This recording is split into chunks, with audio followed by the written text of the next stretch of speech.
Every geek knows the best movies come out in the summertime. This summer, we have new movies from Jurassic Park, Pixar, Marvel, and the new James Gunn-led DC comic universe. So grab some popcorn, activate your AMC Stubs reward card, and get ready to kick back in the AC. We're keeping it cool with all the 2025 summer movies on this episode of Three-Dimensional Dads, where parenting meets geek culture. I'm Jay. I'm Derek. And I'm Ian. And we're all waiting to answer the question that's on everyone's mind. What will be this year's Barbieheimer? Dun, dun, dun. Right? Is that, in fact, the question on everyone's mind? I don't know. It always is, right? That was such a fun thing now. Was that 2 years ago? I feel like it's a thing now. Yeah, Yeah. It's just like, what is going to be the next one? The combination you need to see both of. Stitch Impossible? That's what I was like. Stitch Possible. Stitch Possible, maybe? Well, looking to our calendar here, which I'm sure we'll post in the notes down there, the big thing coming out that's on the same date is we have Fantastic Four coming out with Happy Gilmore. So I guess we can call the Go. Fantastic Four. The Happy Four. Yeah, there you go. Or, as they say in golf, four. 'Cause, Nice. Yeah, see what I did there? There is a lot coming out. And, before we came on, we had a little mini discussion, and it's not all movies anymore. That's true. Yeah. It's not. We kind of gave a little shout out to AMC because that's where we usually go see the movies. But we have stuff coming out all over. We have Netflix, Hulu, Paramount Plus, Max, HBO, whatever they're calling it this week. There's a lot going on all over the interwebs. And That's right. It's crazy. It's hard to talk MCU if you're not talking about Disney Plus at the same time. I know. That's like half of it's on the screen, and it's a lot. Half is on the screen, half is on the stream. Ooh, hey now. And I feel like they're blurred. They're also so good. Like a lot of things on streaming. Andor, I couldn't tell was not a full movie. Yeah, it looked like a movie. Yeah.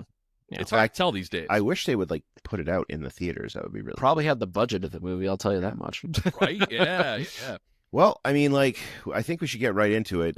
This being a dad's podcast, we are dads and we have kids. So what things are we going to take our kids to? It's out now. Lilo and Stitch, the live action. My daughter loves Lilo and Stitch. However, she does not love the movie theaters. She's not a big fan of the big noise and the she's not a fan. So I'm going to try once it kind of goes down a little bit. Maybe I'll get her to Lilo and Stitch, but I think we're going to have to wait for the screen. I think we're going to have to wait for the little screen. It'll be on The Disney little Plus screen. before the end of the summer. Yeah. You know it will. Yeah, probably. It's going to be. Possibly. Yeah. Right. Anything else, or what do you... No, that's, I think, looking at the calendar here, that's the only thing she's kind of into. She's really big into, YouTube ASMR right now. Oh. Yeah. Wow. I don't know. What are they teaching these kids at school? I don't know. My daughter comes home and she's like, I want to watch someone, chew on pasta for 3 hours straight. I don't know. It's a weird thing, but definitely she's not a big movie fan. I'm a big movie fan, and I will talk about that in a second. But Derek, what are you going to take your son to? See, I really have this dilemma now, especially Disney, and now it seems like the other big studios are doing this, where they're taking animated films that we've seen together as a family, and they're making them these live action things. And I can't say I'm really into it. And so Jack has seen Lilo and Stitch, and we were big fans of How to Train Your Dragon, right? Yeah, but the live action thing, though, just doesn't do it for me. There was this, we read the books, How to Train Your Dragon books, and actually they're much different than the animated films.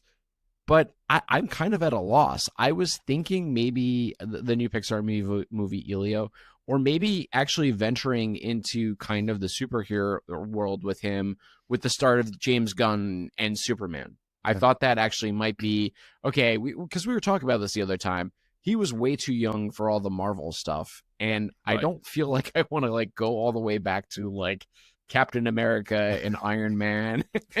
Maybe start with something fresh and new and take them to have that theater experience.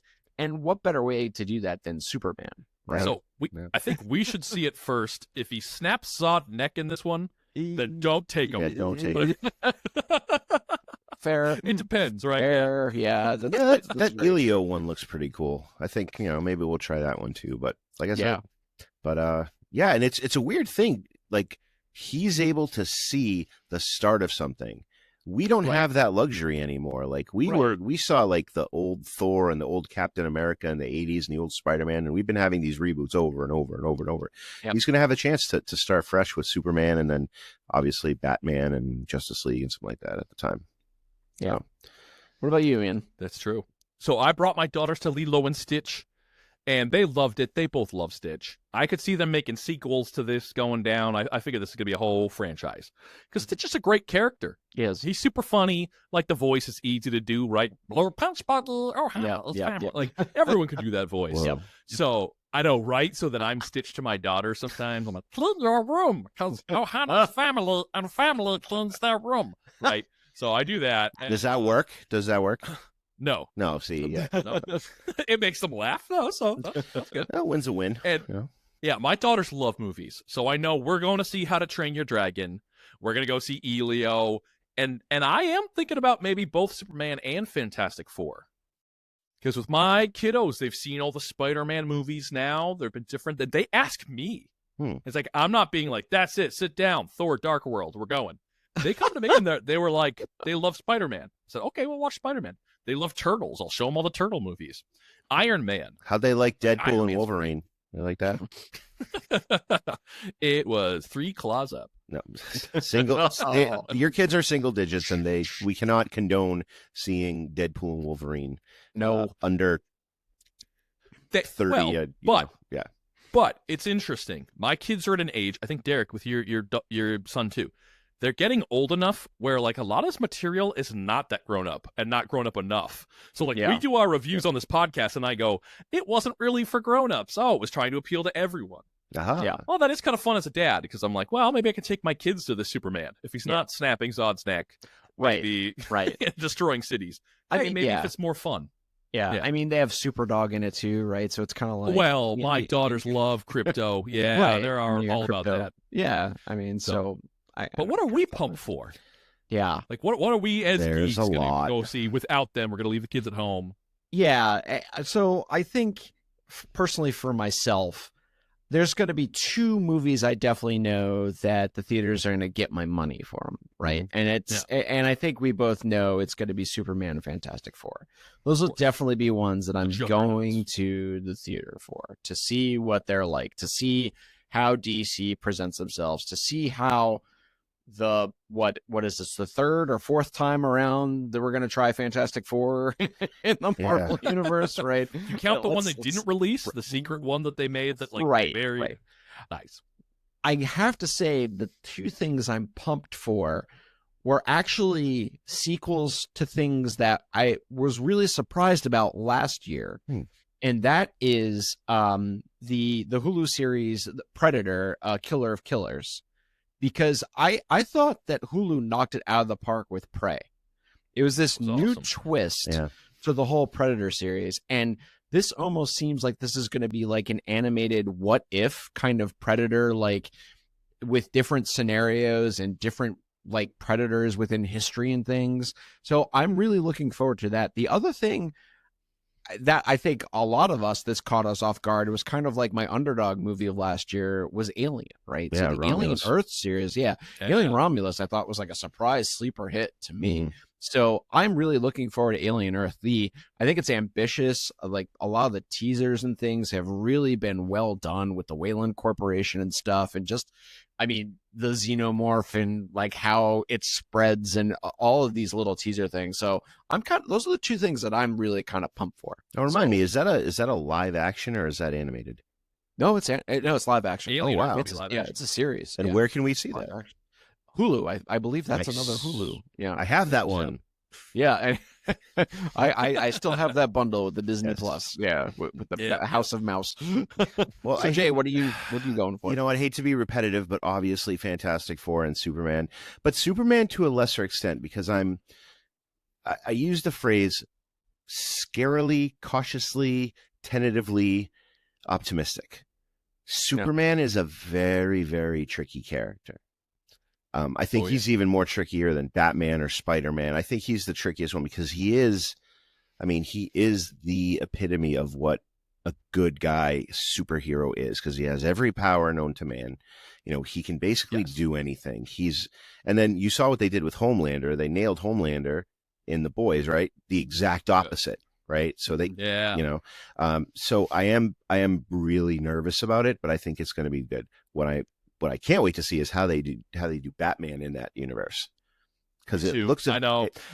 It looks. Don't tease it. I hope they don't have something in this movie. Yeah. It's like, I know, I want to wait for it. I mean, that's a big card to play. It's like Wonder Woman, Batman. What are they going to be? Who's going to play them?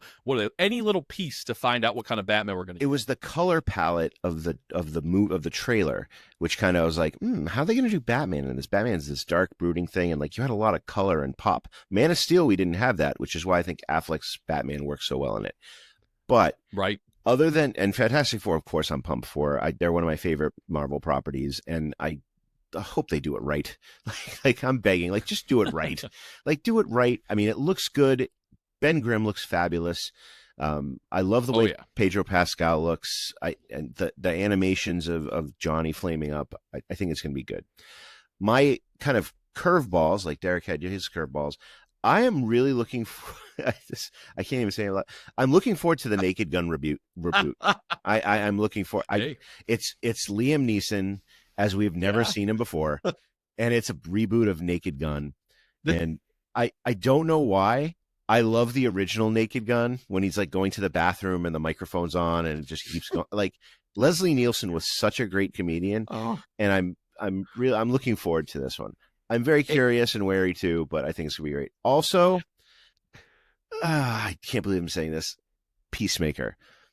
John Cena is a very controversial character, but the first Peacemaker series, season 1 was fabulous. Like, and I didn't think it was going to be good. I saw the trailers, I saw everything. I'm like, John Cena can't do this for an entire series. He did it fine in Suicide Squad, but he can't do it for a whole series. And I'm an apologist. You have proved me wrong, John Cena. The Peacemaker season 1 was fabulous. I hope this is going to be good too. And yeah, those are my kind of like, curveball. What I'm looking forward to. What about you, Ian? Let's keep going. You brought me back to with Naked Gun. Like, I have a story I've got to tell. Like, I saw that movie when I was like in 1st or 2nd grade, and of course, like if you don't remember the first scene in the movie with all of the terrorists together and Gorbachev, and like he rubs off the birthmark, you have to know how I was teased my entire grade school life with people trying to walk up to me and go like this and going, I knew it was a fake. Enrico Palazzo. Oh man, but again, that comedy, we haven't had those in a while. Like, something silly. Yeah. I was thinking that of like a silly comedy we've had slapstick. And Liam Neeson is so deadpan. Like, he can do that so well. Like, I'm looking forward to that. Everyone should look up his interviews on like the Tonight Show and stuff, where he brings out the little fart machine and he just plays it off. And he does not break. Leslie Nielsen does not break. It's fabulous. Commitment. I like it. So I'm going to go Superman, Fantastic Four. Obviously, we all have to say our piece about those. Yes. Fantastic Four, for me, they are characters that they haven't nailed yet. And for, on this podcast, I've said over and over how great The Incredibles was. Yeah. And that, like, that's the strength of Fantastic Four, is that they're a family. They have real dynamics together. It's complicated. And they're like, seeing the 4 of them work together is awesome. Mm-hmm. Where we have a lot of loner Supermans, superheroes like Thor or Iron Man or these different characters. I like that this is a family that works together and really cares for each other. That's going to be awesome. I hope they pull that off. And then Superman. I am here for the new DCU. I am super pumped. I think the dark and gritty and non-magical, I mean, this has been another, if we're getting really hardcore DC Comics geek here, is their magic. Can you have Mr. Freeze in Batman? Can you have characters that are a little more magical in this world? And I like that right off the bat, we're getting this Green Lantern and Hawkgirl. Yeah. And all these different heroes coming in that, like, boy, Batman's going to be in the middle of all this too. So I'm excited for where all that can go. That's going to be awesome. If I had to pick one that's not, like, obviously the big 2, Jurassic Park still has me. I mean, I got the whole Jurassic Park up here. I have the mosquito and amber. So Jurassic World Rebirth. I don't think I'm taking the kiddos to this one. No. But and Jurassic World Dominion was, or Lost Kingdom, or whatever they're calling it. The last Fallen Kingdom. Yeah, There's more islands. Enjoy. Falling asleep, more like it. I know, right? Yeah. But the sad little brontosaurus is getting killed by the lava. It's coming. That was a sad scene. That was sad. But I don't know. I think they're always fun to eat some popcorn and go watch dinosaurs on a big screen. And Scarlett Johansson and she's great. You know, right? She can't. The cast looks cool. Yeah, sure, it looks cool. So I think I'll go give that a watch. So I do think it's good to bring up if we're talking summer movies. We're talking this year only, and I'm not that impressed by this year. I mean, who knows? Fingers crossed, good or bad. It's a lot of sequels. Yeah. It's a lot of reboots. It's a lot of not original stuff. Yep. So I thought it'd be fun if we were to talk about, out of all the different years that there are some years that just like crush it for movies. Obviously, if we're talking about the best movie year ever for summer movies, 80s and 90s, yes, totally. I thought those would be the easy swings. So I went instead with 2008. Okay. And so here was a lineup there that I thought was very echoing this episode. Huh. The Dark Knight and Iron Man came out at the same time. Mm-hmm. Iron Man's launching the MCU. Dark Knight is just crushing it. That was like the best superhero movie ever made.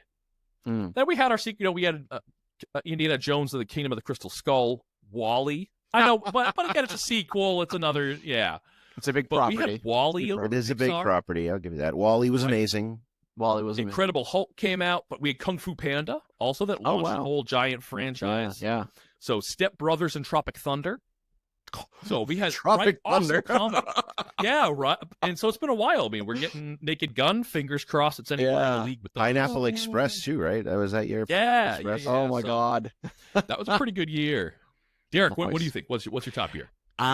So I went to the Wayback Machine, and this is actually one of the first times that I remember going to the movies and being part of that big hype, like you seeing like McDonald's and Coca-Cola and advertising on TVs for it was 89, because it was the first Batman movie. Batman 89 came out. Indiana Jones and Last Crusade came out. Lethal Weapon 2 came out.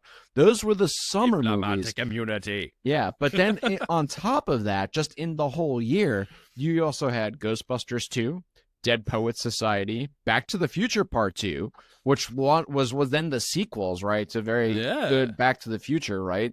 Jeez. Field of Dreams, When Harry Met Sally, Abyss, that and top it all off, National Lampoon's Christmas Vacation. The best Christmas movie ever made. Yes, I know. Yes. So yeah, I watch it every year. I think I saw something where like most of these movies grossed more than $50 million. If you adjust that for inflation, they're all like grossed over like $100 million. If you like in today's money, like all of those movies, if you can imagine it. So that's a lot. Yeah. That's crazy. You had that many movies that would like gross that much. That was a great year. Remember Batman? They didn't even have the word Batman. All they did was put the symbol on the screen. Yep.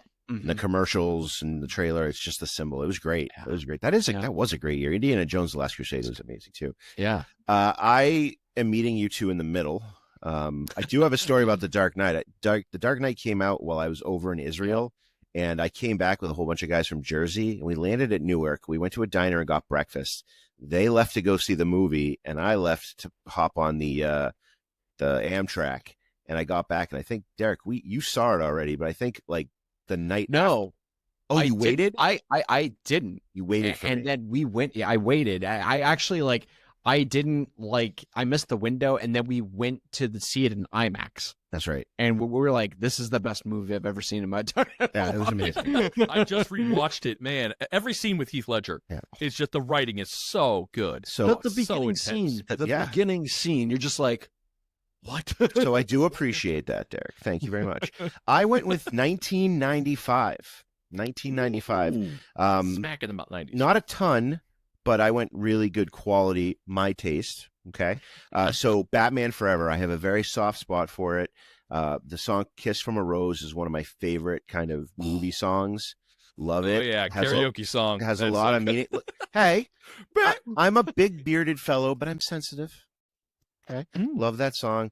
I think Titanic was around there too. I don't think it was 95, but it was around there. But also Crimson Tide. I love Crimson Tide. Denzel Washington and Gene Hackman in the sub. That was fabulous. Die Hard 3, which Die Hard with a Vengeance with Sam Jackson. I loved it. And Awesome. here's a couple. Yes. Here's a couple of interesting ones. Congo didn't get good reviews, but I loved it. Tim Curry was in there. Me too. Fabulous as the villain. If you like kind of like gritty cinema, Desperado. Yeah, that was. I a good one. love Desperado, and it Desperado. introduced all those actors, right? Like Danny Trejo and Salma Hayek, Yeah. right? And then they were in all the Quentin Tarantino, Robert Rodriguez kind of like Yep. world. And Robert Rodriguez's style. Machete. I mean, Machete he's a kills. master. What a filmmaker. Yeah. Machete kills again. Finally, controversial given that, Will Smith did slap Chris Rock across the face. But that was also the year of the first Bad Boys. And that Oh man. to this day is still one of my favorite buddy cop movies. The original. It's a franchise. The original. Yeah, I mean, Totally. they even did Yeah, another yeah. one recently. But Right, yeah, right. 1995. The 90s were a great year too. The 90s and the 80s were cool because they crossed over with like the action, like the karate action films. So like Kickboxer, Bloodsport. You had a lot of Van Damme going on Oh, there. God, Chuck yeah, Norris. That was kind of the tail end Right. of Chuck Norris. And then We in have the a Karate 80s, Kid this summer. It's coming out. That's yeah, right. I think it's out Yeah. now. Yeah, Mhm. Karate Kid Legends. But yeah, so that's 1995. I loved it. That was my favorite year. So yeah, I think now that we have said, look at all these great years, now we have our fingers crossed. Fingers crossed 2025. that Come on. 2025 is going to be good. So I don't know about you, but I think we're ready to go to the movies. Woo. All right, See you everyone. there. We're ready to go to the movies, and we'll see you next time. Bring your popcorn.